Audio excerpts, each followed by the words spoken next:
Prizreni është njëri nga qytetet që ka pasur rëndësi të madhe historike dhe kombëtare.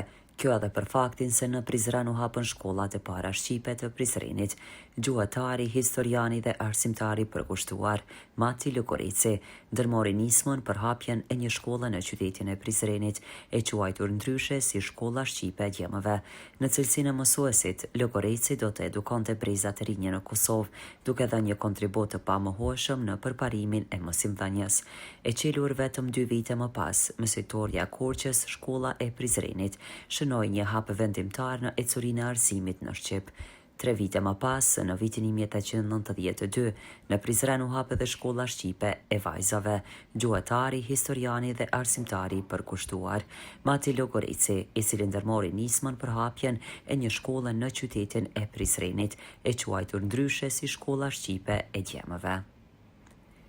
Tradita e shkollës në Prizren, të thuar se ka ruajtur edhe traditën, e kjo pastaj bartet me gjimnazin klasik, më vonë normalen dhe shkollën e lartë pedagogjike, për të ardhur deri tek Universiteti i Prizrenit. Tradita e shkollimit në Prizren ende vazhdon.